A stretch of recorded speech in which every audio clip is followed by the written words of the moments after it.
Hello, you guys. Happy Monday. It is Andrea Wilson here. I'm the broker over at Brickhouse Realty, and I'd like to come to you live every Monday to give you your Monday real estate market update. So today is no different. So today I'm going to be talking about building your real estate portfolio. I want to give you some tips, some information to get started. So welcome, and let's get started here.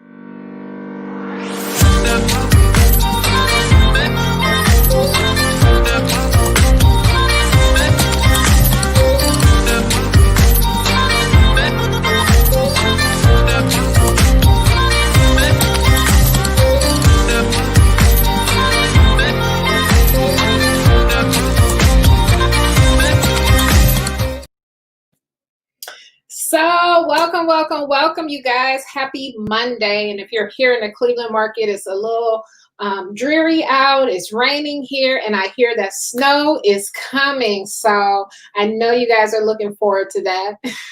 Not really.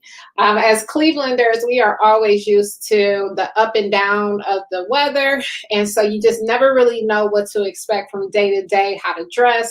But at any rate, I just wanted to share some information with you guys today. I come to you on Mondays and I provide you all kind of tips and information about the real estate market, whether you're a buyer, seller, or real estate investor. So today is no different from that. It is the end of the month, so I typically like to give you the numbers from the entire month, so you know how many homes are sold, average sale price. But because today is the 30th, I will wait until next week when we have more final numbers and to share that information with you. So if you're a buyer looking for a home, don't get discouraged. You know, the housing market is short on inventory, but typically we see if the buyer is just really patient and really focused in on there, the perfect home will appear.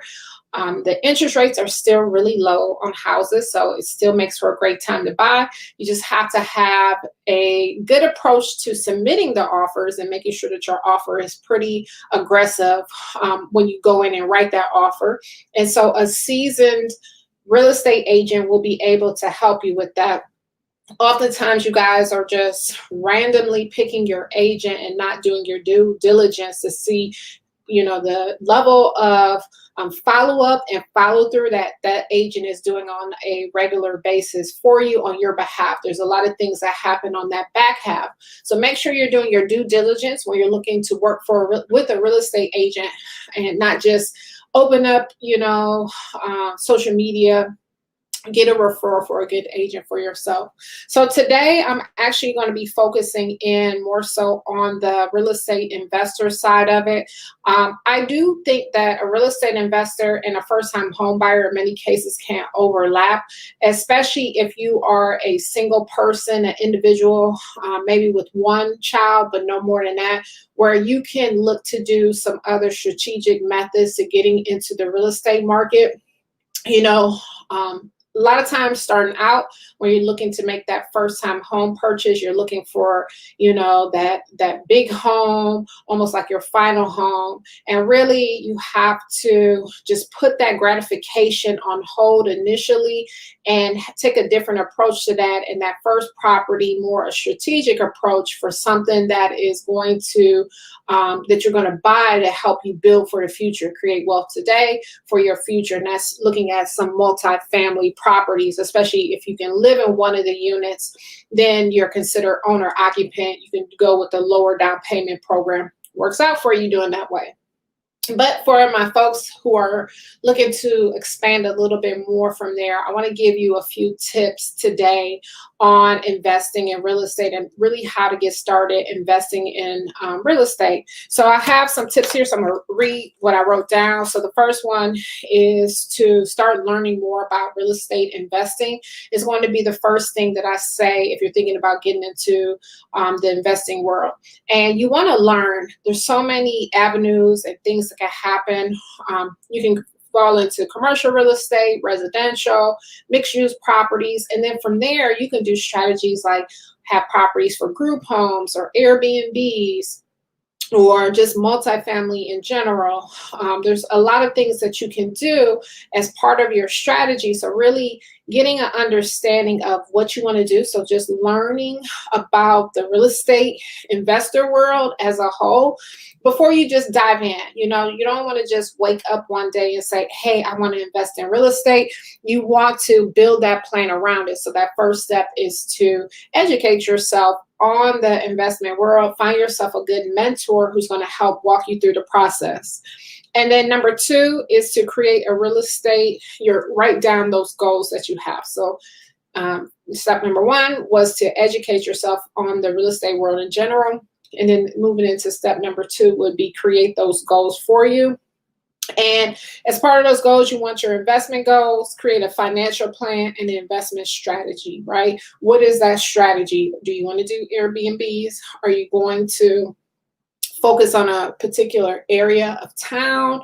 You know, do you want lower end, higher end? Some of that is going to be dictated by your finances. How much money you have will help determine what areas you will be able to invest in. And then what is that long-term plan? How many properties do you want to have? And what are you saving for, right? So you buy all these properties, and then what is your goal? You want to retire, or it's important to point that out. And then number three is to go ahead and buy your first investment property. A lot of times people say, I want to, but you never actually get started. You never step out and take that action. So again, part of that might be just not having the total confidence of exactly how to get started. So having a good mentor will help push you through that. Someone that is had experience in these areas that you want to invest, that can help guide you and give you the encouragement that you may need to move forward. And then number four is to use real estate analytics and investment tools. And so you can't just go off of what someone else tells you. And I'll give an example of this. Oftentimes I get approached or sent a lot of deals from that are like off market, what we call from wholesalers. And those wholesalers will oftentimes provide the deal, provide the renovation costs, tell you what the expected rent is on the property, you know, and just overall tell you like what that breakdown is of how much rent you can collect or what the fees, you know, what your net profit would be on that property. And I'm going to say that you want to move with caution and accepting those as your numbers. A lot of times those numbers are overinflated because sometimes they lack the experience themselves, so they're going off of what someone told them. So you never want to get in a situation where you're just overpaying for a property, especially since you have to do a lot of work in that property and have a lot of expenses. So we're not just buying investment properties just to say we have investment properties. We're actually doing this because we want to improve the quality of our life, whether that is being able to pay for your kids to go to college, setting yourself up for retirement, you know, or just some extra income. And if you're just buying a property that is going to be a money pit or it's not making you money on a monthly basis, it just does not make sense to do that. So you have to learn how to get comfortable with running your own numbers, understanding where to find that information, how to get that information at your fingertips is very important in this. So you don't make a bad deal. Could it still happen? Absolutely. But we want to make sure that you're in the best position as possible when it comes to this. And then number five is to repeat, right? So you went through, you got educated on the process, you found your deal, you found the financing for your deal, you get your first deal. Now we want to put that method and that process on repeat. So you would be focusing on that goal, that long-term goal that you had. You said you wanted X amount of properties or X amount of dollars that you want or need to make. And so we are going to repeat that process of what you did to get that first property to now continue until we're able to hit that number of either number of doors we said or amount of money that you want to make so we can hit whatever that goal is. So this process can take years depending on the price point and the strategy that you use. So it's important, or you want to consider using multiple strategies. If you had your own money out of pocket to purchase your first investment property, then considering using either like hard money or private money to get into your next projects to kind of move you faster through the pipeline is going to be an option. But these are all things that you want to continue to kind of broaden your knowledge on as you start to get in this business and you start to expand on that. These are things that you want to learn on so you can see how you can grow and scale quick, but not so quick that you move so fast that it all just falls off and collapse because you moved so quickly. You became cash poor. You didn't have the cash to handle any shortfalls in the transaction. So it's important. And then number 6, you want to make sure that you have an established team. When you're dealing with real estate investing, even if you're just buying for yourself, you want to make sure you have a good team. But as a real estate investor, there's an acronym that's used. It's BAIL, BAIL. So you want to make sure that you develop a relationship with a banker, an accountant, an insurance rep, and a lender, or a lawyer, I'm sorry, and a lawyer. So that is going to be your BAIL acronym. It's important that you have this team, and they're going to help guide you through the transaction. In any of these areas of discipline, you want to make sure that you're working with someone that has experience in real estate, right? So a banker, well, that's going to be in general, but your accountant or your attorney, you want to make sure that they have experience in dealing with real estate. Yes, they're accountant, they know numbers, or their attorney, but it's important because when they have experience in real estate, they are paying attention to specific laws and rules and regulation as it relates to real estate. If you can find one that also invests in real estate, even better, because they will know exactly what you're going through, how to apply any of the loopholes that may be out there, and also help you with any strategy that you may need to help get to that next level. So it's important that you have that. You also want to make sure that you have insurance rep.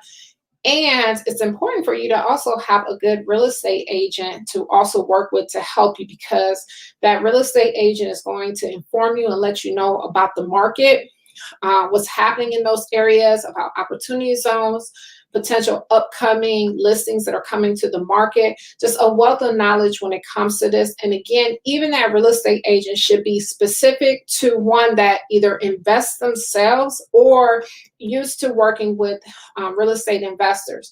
Many agents, they're used to working in a traditional sales capacity in markets that are thriving in a traditional sale, but they don't understand what that real estate, if you're a real estate investor, what you may be looking for and what the difference is there. So build that team is going to be number 6 for you. So number 7, and which is my last one, is going to be to diversify your portfolio.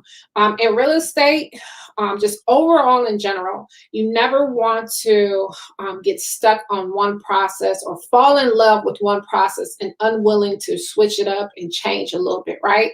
Number 1, you never want to fall in love with the house. When you fall in love with the house, especially if you're investing in real estate, what happens a lot of times is you end up overspending, dumping in too much money. You're attached to that property much longer than you needed to be when it was time to maybe sell it or let go of it. Just know that in real estate, deals happen all the time. There are a lot of times that I see deals that pop up, it's like, oh, I gotta have it. But I do understand that around every corner that there is always going to be deals, no matter what market, whatever you're dealing with. May not be quite like that first deal, but there is always going to be deals, always opportunities to make money on there. But you want to make sure that also when you plan to have your build out your portfolio, that you diversify. You don't want to get stuck with, I only do multifamily houses or I only do single family houses. You're going to go back to that plan that you were looking to do. Our goal is to either have so many doors or to make so much money on a monthly or an annual basis. So that's what we're going to focus on, is how much money are you looking to make. So when you make, or when you start purchasing your property, it doesn't matter really if it's single family or a multifamily. Is the income there? Are you okay with the amount of money that it's going to net for you on a monthly / annual basis? And then one last thing that I want to say about all of this is if you're buying, buying whole properties, you have to plan to hold on to those properties for at least a minimum of 3 years. You're going to have a lot of expenses, especially going into that first year. So you want to have that plan to hold on to for at least potentially 3 to 5 years to really see a good return on your investment. We're focused on long-term hold. And honestly, you want to look beyond that, but minimum 3 to 5 years. But you want to think about, especially if you're building wealth and you want to leave, something behind for your family members. These are going to be long-term holds. You end up paying it off. You collect the cash on these properties. So looking at the analytics and numbers. And then last, I want to share this with you. If you guys did not join me last week on Wednesday, right the day before Thanksgiving, I had announced and rolled out a wealth builder community. And so what that is it is a membership or a mentorship is what I like to call it, where I'm taking 20 people to come on board, and I have 6 modules already built out with all of the information that you need to get started. It does not matter if you have credit issues, no money, brand new, or you're already in the process. It is designed and meant to meet you where you're at in the process, right? So I rolled this out. Our first group meeting, it will be done online. It's going to happen in December. It's going to have all of the information. Again, it's going to meet you where you're at. So if you're someone, your plan for 2021 is to get started investing in real estate, please consider joining my mentorship group. The cost is a one-time fee of $299. You get your 6 modules. You also get my ebook, Make Millions in Real Estate One House at a Time. It has templates for you. It shows you your calculations on how to walk through a property and get an understanding of what the cost is for renovation. And it's going to provide you with how to find money, how to do deals, how to get started wherever you're at. So if you want more information with that, shoot me a DM. I'm happy to share that information with you as well. That's it. That's it, guys. I am super excited. 2021 will be here before we know it. I look forward to connecting with you guys. Just think of me if you have any question in regards to real estate. It doesn't matter what the question is. I get a lot of random questions from time to time, but we help people with credit, construction. Definitely a one-stop shop, right? Want to get into this, want to get your real estate license. So one-stop shop here. We can connect you with whatever those resources are. So start here, and then we'll plug you into wherever you need to go, even including down payment assistance. So all right, guys, thank you so much. I hope you have a wonderful Monday. Thank you for joining me. If you are not already, please like or subscribe to my channel. I like to give a lot of information all the time. So hopefully you guys can shoot me a DM so we can get you going for 2021. Thanks, guys.